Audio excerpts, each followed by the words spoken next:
الله نحمده ونستعينه ونستغفره ونؤمن به ونتوكل عليه ونعوذ بالله من شرور أنفسنا ومن سيئات أعمالنا من يهده الله فلا مضل له ومن يضلله فلا هادي له ونشهد أن لا إله إلا الله وحده لا شريك له ونشهد أن محمدًا عبده ورسوله أما بعد فأعوذ بالله من الشيطان الرجيم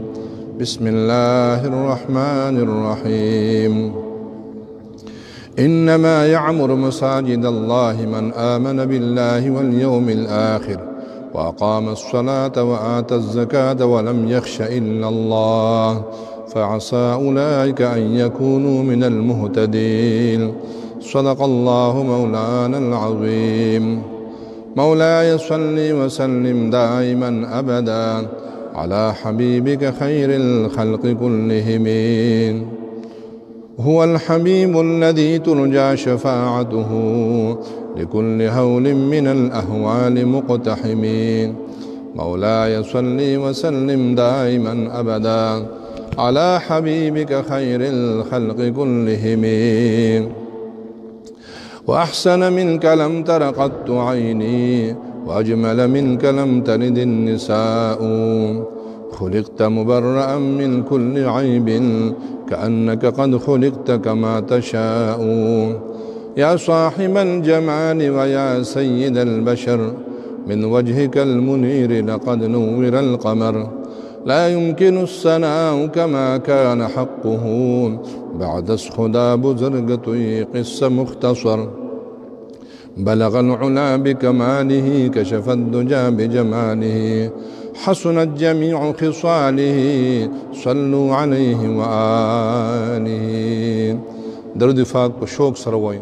اللهم صل على محمد وعلى آل محمد كما صليت على إبراهيم وعلى آل إبراهيم إنك حميد مجيد اللهم بارك على محمد وعلى آل محمد كما باركت على إبراهيم وعلى آل إبراهيم إنك حميد مجيد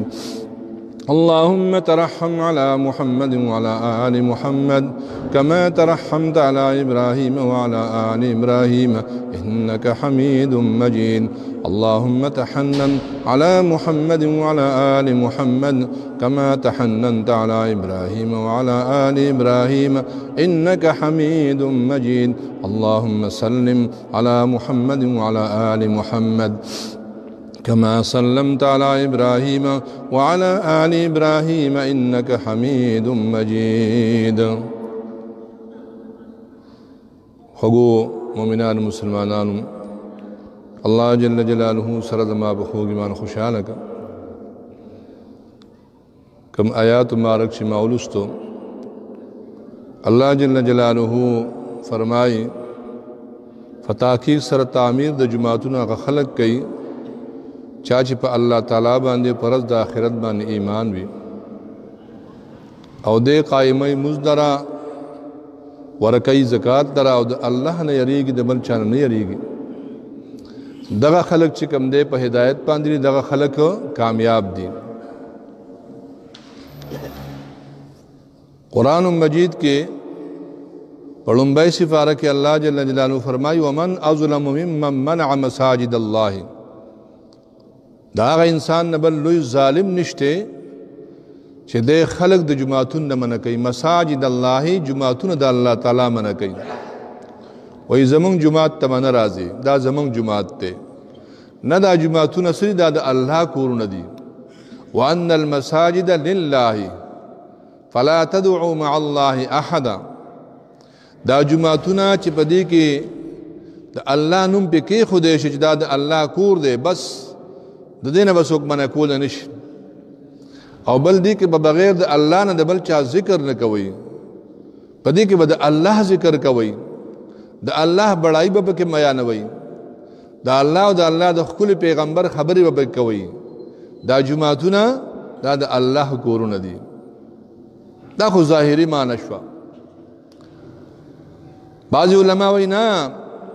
دا هغه انسان نه بل لوی ظالم نشته چې د منکۍ جماعتونه مساجد سوی مساجد د مسجد جمع ده. مسجد د انسان د بدن کې و اندامونه دي. فقها فرمایي د انسان په مساجد باندې کافور پورې کوي،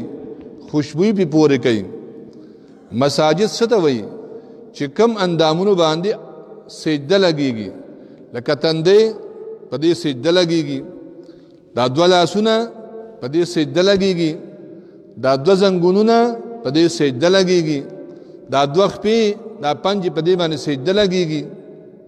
دا هغه انسان نه لوی ظالم بل نشته چې د مونځ وخت راشي او دې دا اندامونه الله ته ونه غورځوي په ځمکه باندې، دې دا اندامونه الله ته په سجده باندې ونه غورځوي، دې ډېر لوی ظالم دی. ځکه شیطان ته یو ځل الله وی آدم علیه السلام ته سجده وکړه، زما حکم دی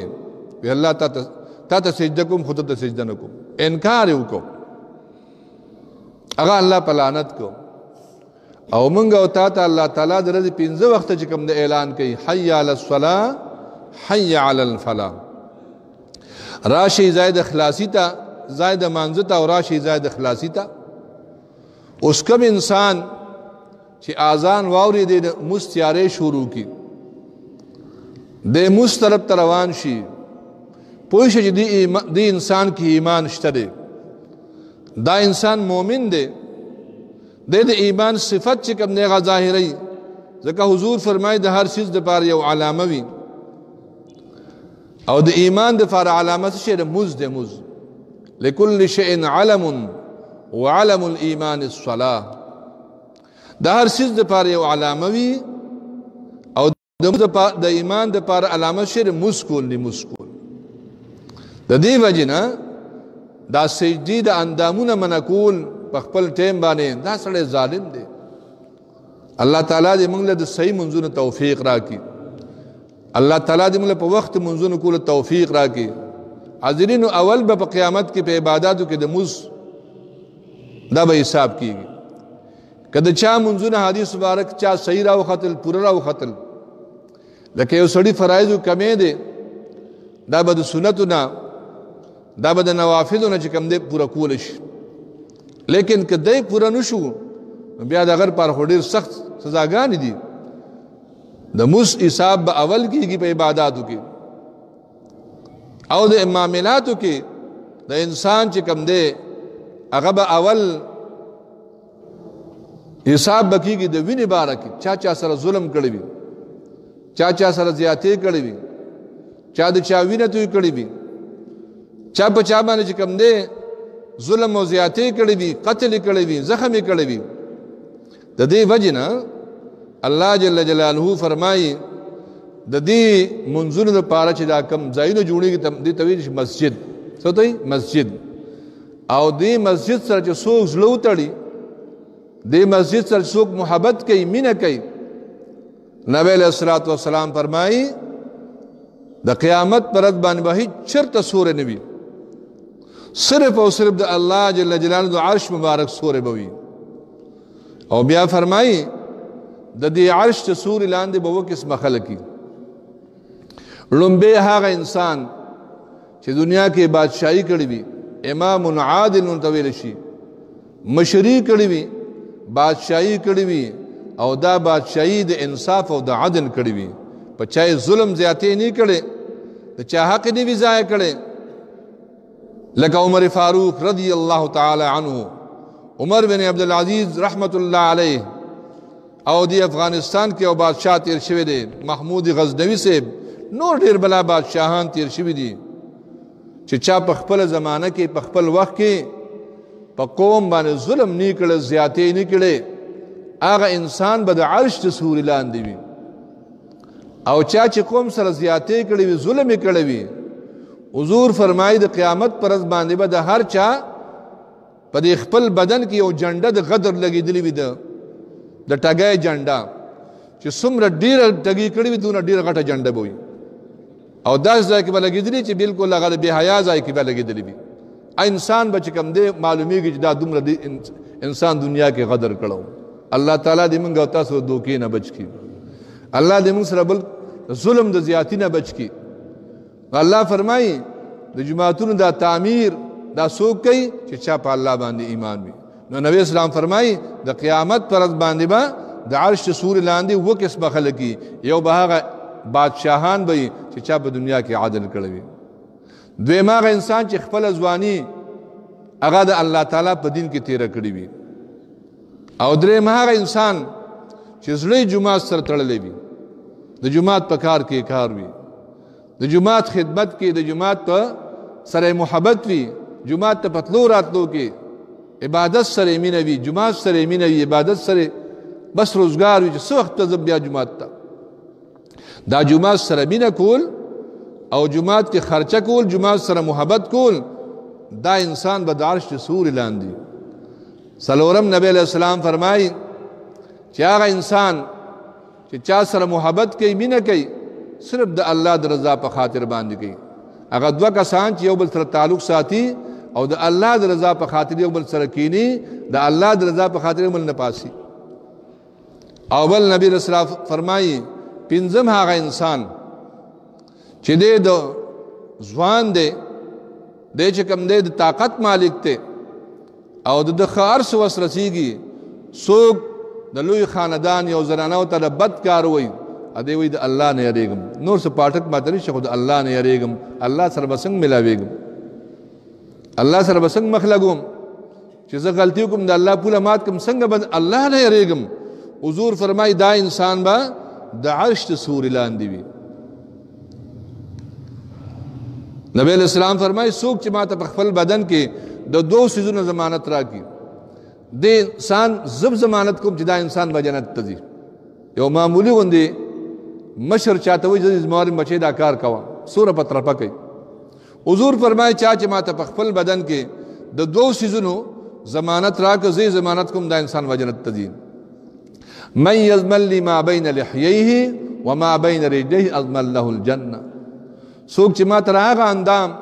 چې ما بین د دوو جامو کې چې جبه ده دا جبه به صحیح استعمالوم په جبه به دروغ نه وام غیبت به نه کوم چغلي به نه کوم کنزل به نه کوم خیرې به نه کوم دا خوله به دا جبه به د الله په ذکر باندې زه استعمالوم د الله صفت به کوم د حضور پاک باندې به درود شریف وام استغفار به وام نیک خبرې به کوم حضور فرمایي چا چې دا جبه صحیح استعمال کړه وما بین رجلیه هغه اندام چې ما بین دوه خپو کې چې انسان عورت ته نه مراد دی بدکاری به نه کوم زناکاری به نه کوم لواطت به نه کوم نور غلط کارونه هغه چې الله کوم جایز کړي چې حلال نکاحونه دي د دې نه علاوه زه خپل ځان بل ځای نه استعمالوم حضور فرمایي زی ضمانت کوم دا انسان به جنت ته ځي نو رسول پاک فرمایي هغه انسان هغه نوجوان چې د ګناه نه ځان بچ کی دی به د عرش سوري لاندې وي او شپږم هغه انسان حضور پاک فرمایي چې دی یو صدقه ورکوي خیرات ورکوي په خلاص باندې ورکوي ګس تاسو خبر نشي ریا نمایش ته پاره نه ورکوي نیکی کر دریا میں ډال نیکی کوا دا ځان د پاره سمندر کې گزار کړه تا ته آخرت کې ملاويږي یا ساتي کم صدقه کم خیرات چې کې نوم نمایش وي بیا فقها فرمایي چې زکات یو سړی ورکوي د نور تعلیم د پاره چې نور خلک ته عبرت واخلي یا داس یو کار دی یو مجلس ته چې نور خلک ته عبرت واخلي په دې غرض یو شیخ خیراتی کارا ورکړل بل اجر ورکړي نیت صحیح چې نور خلک ته عبرت واخلي نو په دې په خلاص صدقه ورکړي ګستا څخه خبر نشي او نبی صلی الله علیه وسلم فرمایي ومه هغه انسان دی چې د الله تعالی ذکر کوي ځان له خلوت کې کوي یا جلوت کې کوي او د الله ذکر شروع شي او د ذکر په وخت کې د محبت ته وجه د مینې د وجه یا خپل ګناهونه یاد کی او د ذکر دوران کې سترګونه اوخ کرا شي دا سترګونه چې اوخ کرا شي حضور پاک فرمایي دا انسان به د عرش سوري لاندې بابا یوسف رحمت الله علیه چې دا حدیث به طالبان ځان به نمبر ګوري الله تعالی دې موږ تاسو ټول د عرش سوري لاندې راولي دوستانو چې کم انسان خلوات محفوظ شو خلوات دې ته وي چې یو ځوان جنای یو الګ یو بوډا هر څوک چې هغه ته موقع ملاو شو خالی کمره ته ملاو شو خالی وخت ورته میلاو شو او دک خالی کمره خالی وخت د غنیمت وګڼه د الله عبادت وکړو د الله ذکر وکړو دعاګانې شروع کړه ماته څوک ګوري نه ماته الله ګوري دغه خلوت د الله په بیده کې تیر کی د قیامت پر رسیدل به الله کم اعزاز او کم اکرام کوي د هغې بیان نشته دی او چې کوم خلک خلوات هغه غیر محفوظ کی څه مطلب کمره کې کینی یوازې والی ورته میلاو شي راشه غنیمت یې وګڼه موبایل راواخله او پکې بربند فلمونه راوباسه راشه په دې کې چې کوم نیټ راوباسه او په دې کې چې کوم غلط څیزونه ګوره دا یا چې کوم د بل یو غلط کار باندې اخته شه موقع میلاو شه د ګناه وایي راشه سره څوک شته نه هلکه څوک شته الله خو شته که نه الله حاضري الله ناظري الله معي الله چې څوک حاضر ناظر ګڼي هغه به چرې ګناه نه کوي الله تعالی دې موږ تاسو له توبې توفیق راکړي الله د ګناهونو د معافۍ دپاره ډېر اسان علاج رالیږلی دی ګوره اوبه چې سړی څکي نو سړی پې کړېږي ډوډۍ چې خوري نو خامخا څه کړاو غواړي کپړې چې اغوندي نو خامخا به لاس پې خوځې بل څه یو کار کې مشقت پې لګېږي لیکن الله رضا کولو باندې مشقت نه لګېږي بس زړه کې دې دا راړ چې الله بیا به نه کوم یا الله زما توبه ده بیا حدیث مبارک کې راځي چا چې دا کلمه ویل استغفر الله العظیم الذي لا اله الا هو الحي القيوم واتوب الیه دا د استغفار یو کلمه ده استغفر الله العظیم الذي لا اله الا هو الحي القيوم واتوب الیه حدیث کې درې پیری یو پیرا دای په اخلاص سره وي که د ګناهونو د سمندر د زګم روي الله به معاف کړي که د ګناهونو د خړ د شګم روي که دونه د پاڼو مروي الله به معاف کړي خدا خبره پکې وارو که پردې حق ته ضایع کړی وي هغه به ادا کړي پردې حق د چا نه خوړلی وي لاندې کړی هغه به ضایع کړي ځکه پردې حق الله نه معاف کوي تر څو چې هغه خپل بندنې معاف کړی چې چا حق وي حضور پاک دی یو سړی راغی یا رسول الله جهاد در روان یم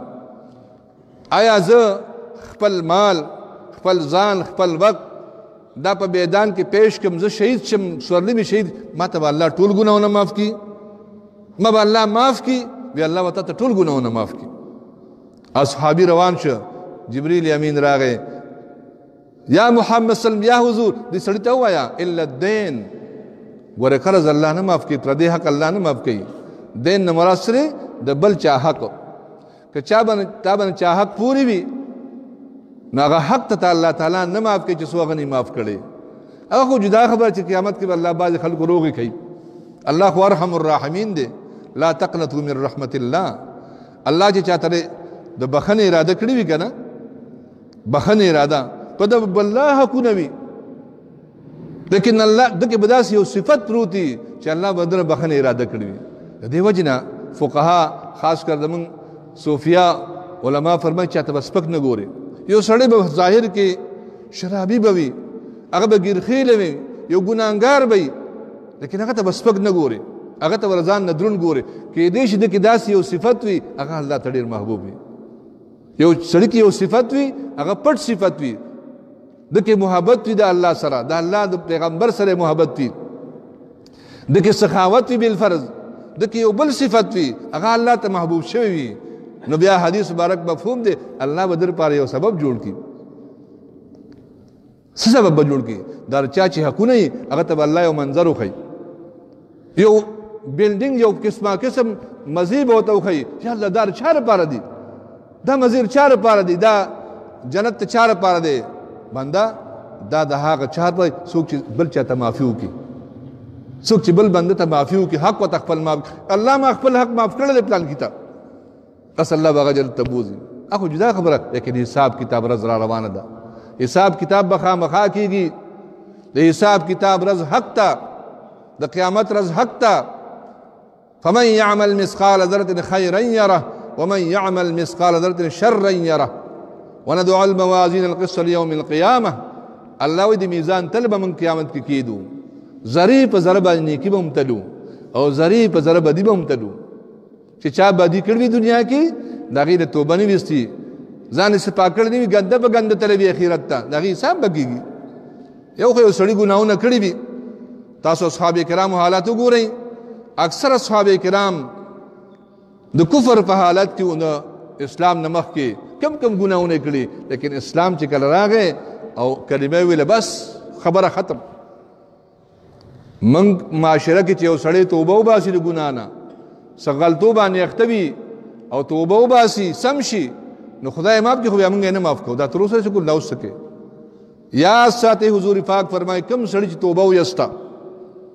توبه ویستا یو ګناه په هر ګناه چې دی اخته توبه ویستا سم شه، بل سړی ولا پیغور وکړي تا را مخکې څه کول، دا اوس سکے. حضور پاک قسم خوري دا انسان به تر هغه نه مړېږي تر څو چې دی په دې ګناه ملوث شوی دی، تر دې چې دی په دې ګناه باندې دی بدنام شوی نه دی. الله وایي ما معاف کړه، ته نه معاف کړې ظالمه. نو الله یې معاف کړي، موږ ته هغه زړې خبر رایاده وي دا تا تر اوسه پورې څه کول. التائب من الذنب کمن لا ذنب له. توبه ایستونکی د ګناه نه داسې ده چې دا ګناه کړی نه وي اوس،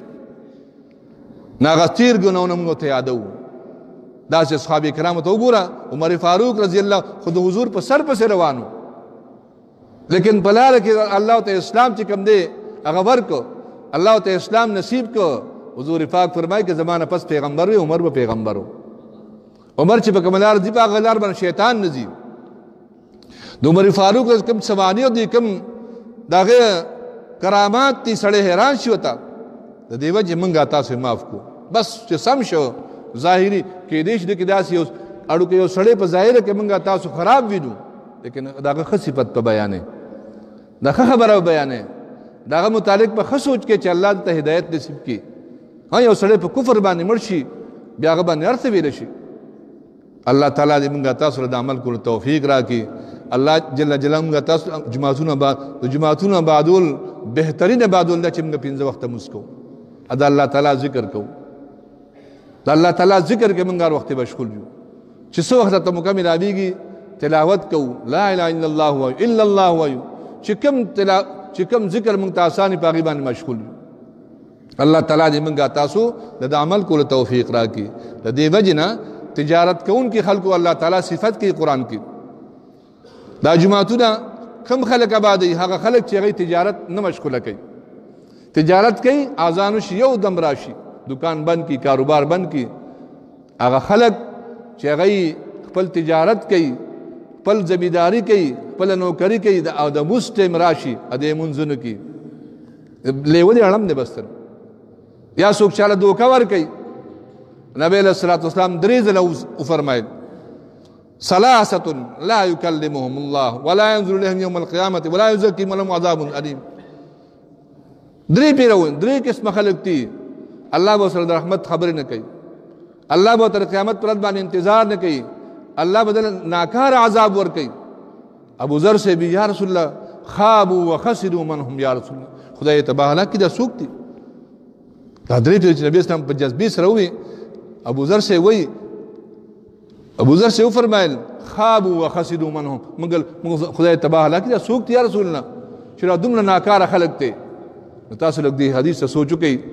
دا ما سو پیر بیان کړم دی، خو لکه دې سوچ کې خپه کېږئ. ما نبی علیہ السلام 3 قسمه خلق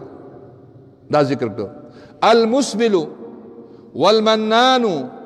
والمنفق سلعته بالحلف الكاذب. المسبل، مسبل هغه چاته وي چې کم نارینه ګیټای په پرتوک کې یا پلنګ کې پټه کړې وي.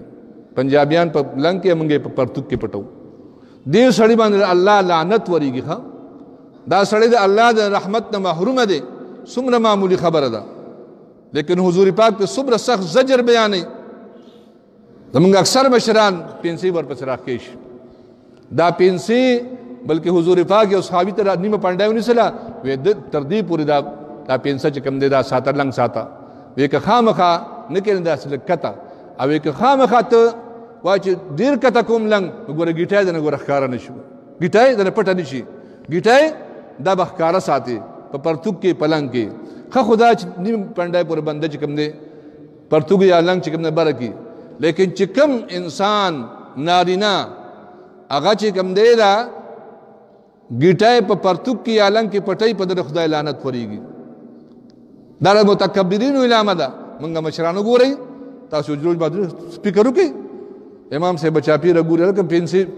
پنسي وخت په باره کې صرف موږ کې نه هر وخت بره کول پکار دی څومره معمولی عمل دی الله پې څومره خفه کېږي مسواک یو معمولی عمل دی الله پې څومره خوشحالیږي مسواک چا استعمال که د مسواک سره یو مونځ بغیر مسواک او یا مونځونه برابر دي مسواک کې بلا فایدې دي ادنا فایده دا ده چې ځان کدن په وخت کې کلمه مې خدای نصیب کړي ځان کدن په وخت کې کلمه مې خدای نصیب کړي دا نشه چې هر یو شی نشې واړه دی خو چې نشه اپیم حضور اپیم برباندې دي خو دا اپیم په شان هر یو شی نشې واړه چې څوک د نشې کار کوي نشه کوي د دې ادنا نقصان دار د ځان کدن په وخت کې کلمه ودن نصیب کیږي اوس ور معمولی عمل دی مسواک 100 روپۍ دی پکې نبی رسول الله فرمایل چې د کم سړی پنسې د گیټو نه ښکته وي گیټه به کې پټي وي په در خدای لعنت دی د سره الله خبرې نه کوي د رحمت په نظر نه ګوري نه عذاب نه کموي دویم نبی رسول الله فرمایي والمنان منان چاته وي زبادون کې چا سره خیر خیرات ورکی زکات ورکی چا سره خېګړو کې بیا په زبادي بیا په کارونه کوي تعالی خو ما زکات درکړو تعالی خو ما دور پیسې ورکړې انما حرامه پلان کې وډینده قسمه قسم طریقو سره غس پکې چاله چې یو شی ورک خوشاله شي دا ستاسو سورلی ده تا دې سړی د خیر زکات ورک دا ستاسو سورلی شو دا تا د باندې بار کړ دا تعالی آخرت ته وړو نو یو سړی کسبګر دی او کسب کوي تا ته پته دی خو چې کم دی ارته شته او د سوال نه کسب جوړ کړ غلمور کو حدیث کې راځي غلمور کو او ته نرچا تاسو کې لیکن مجبور خلک ته پیج اډو کې پیژنې نه حدیث مبارک کې راځي یو سړی مخ کې کومونو کې یو سړی وی زبنن صدقه کوم خو چې ما نه هیڅ خبر نشي یا ساتي حلال مال په حلال ځای لګي اوس ټیم نشي تفسیر کوم حلال مال په حلال ځای باندې لګي هغه سړی ګوټه راواغستا د شپې چاپیره ګرځیدا داسې چې چاله ورکوم چې هیڅ خبر نشي ځکه پټي صدقې ډیر ثواب دی نو غل په لار ګرځیدو غل ګرځیدو هغه له ګوټه ورکړه سار خلکو مشوره کړ چې لکه بیګا په غل چا خیرات ګټه ډیر شی ورکړه دی غل غلا پسې ګرځیدو غلار کو ته شی ملاو شو او خو ماموته بیا دی متراشه تا خو بګټ کا ولله دار کې شی ملاو شو دې چې خبر شه سره وسندو هو دا می څوک ولې ګندن شپې ته خیرات کوما خو چې څوک را خبر نشي نو بیا غوټه واغستا چې غوټه واغستا په کوڅو ګرځي دا سوچاله ورکم یو بدکار خدای په لار ګرځیدا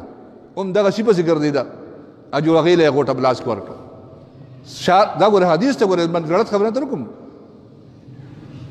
سار خلکو مشوره کړو بیګا په بدکار خدای چا ډیر خیرات ګټه دي کدی وخت 15 لک روپیا ودور کې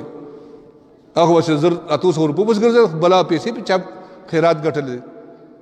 د بیا سره سند یاره دا څه مصیبت باندې وو هغه شیخ بیا به ځای بلش په بیا غوټه راوغسته نو چې داسې محله کې کوڅه کې ګرځېدو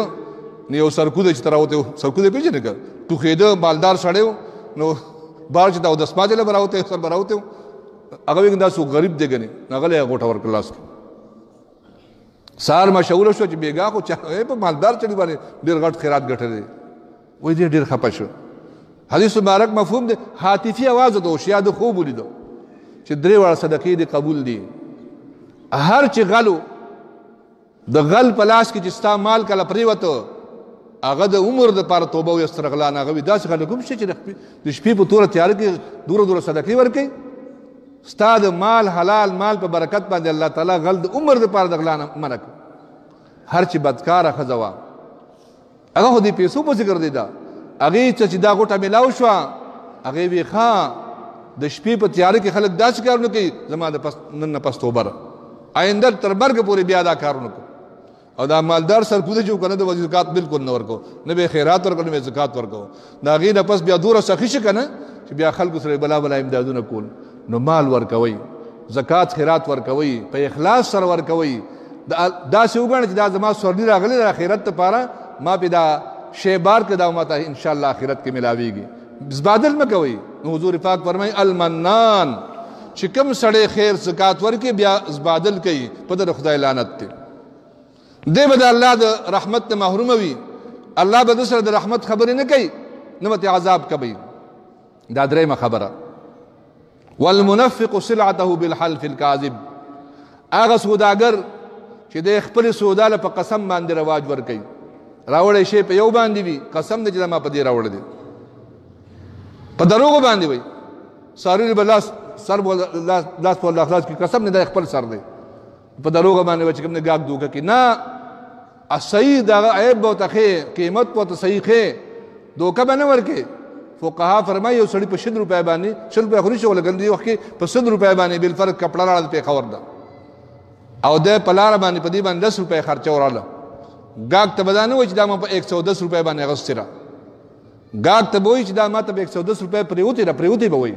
اغوستې به نه وایي که اغوستې بیا هم په حرام وخت پکې راځي موږ د دوکاندارانو ته وګورئ که که بالفرض هغه تپوس کوي دا به ورته نه وایي چې ما په دې اغوستې ده دا ما ته په دې پرېوتې ده نو صحیح چې کوم دی هغه تجارت کوه تجارت کوونکي د الله تعالی محبوبان دي تجارت کوونکي به انبیاء علیهم السلام سره شهیدانو سره پاسي خو چې تجارت کې دوکه کوي چل کوي حضور فرمایي د خدای په لعنت باندې ککړ دی دا مال هم خراب شو د خدای په لعنت باندې مخته شو در پر ناکار عذاب دی تجارت چې کوي کاروبار کوي دوکه چاله مور کو ګاګ له دوکه مور کا ګاګ په چې کوم دی دکاندار له دوکان ور کوي چې کوم شی ورته حواله شو دا غي صحیح قیمت ور کوي قیمت چې ور کوي قیمت په صحیح قیمت ور کوي چې کوم شی خرڅي دا عیب وته بیان چې بای دي کې دا عیب دی عیب منګه پټ کو چې پټ کو نو حضور پاک فرمایي چې دوه کسانو سودا وکړه او رښتیا وینای وکړه بای دا به خدای باندې خرصوم خودي کې دا عیب دی پای دومره کوي دا یو سترګې بل فرض چې کوم نه دا کانای دا او دې کې چې کوم دا عیب دی پکې پدې در باندې خرصوم حضور پاک فرمایي دی انسان لبا دی سوداګر لا چا میخه واغست غلب الله په دې میخه کې برکت واچي ادا چا چې را پیسې واغست پیسو کې بل برکت واچي او چا چې عیب کارنه کو چل ولې وکړو په دوکه باندې غل چې کوم دې میخه ورکړه هغه بل فرض یاړنده وا یا پای دکل دوی ډیر کوي جمع کړي پکې اغلب دا کوم انسان چې دوکه ور کړی دا دلته الله دې مال کې برکت نه چي دا بس پیری دا بل لار باندې الله تعالی دې موږ د عمل کول توفیق راکړي حاضرینو زه بیا دا درخواست کوم چې عبادت ماشاءالله موږ بعض خلک کوو بعض خلک موږ منځونه او دسونه کوو تبلیغونه کوو عبادتونه کوو لیکن معاملات زموږ ګوره ګندري ګوره لور خور لې سور کوو لور خور لې چې سنور کې چې سور اعمال کې آخرت کې وتا نه غوړي کتا په کې په کروڑونو روپے ته آخرت ورکړي دا بستا خور پسې کتا حجونه عمره سره کړی وي تبلیغونه سره کړی وي تا خور لې سنور کړی سره ټول اعمال باغی پسې الله به حساب کوي باغ فمن يعمل مثقال ذره خيرا يرى ومن يعمل مثقال ذره شرا يرى دې حساب نه مخکې ځان ته دنیا کې حساب وکړه حق ادا کا صفا ستر لاړشه د مؤمن سترګې پټېدل جنت ته یو دي الله تعالی زموږ معاملات صحیح کړي عبادت سره معاملات صحیح کړي په عبادتو کې الله تعالی گزاره کوي خو معاملاتو کې الله تعالی گزاره کوي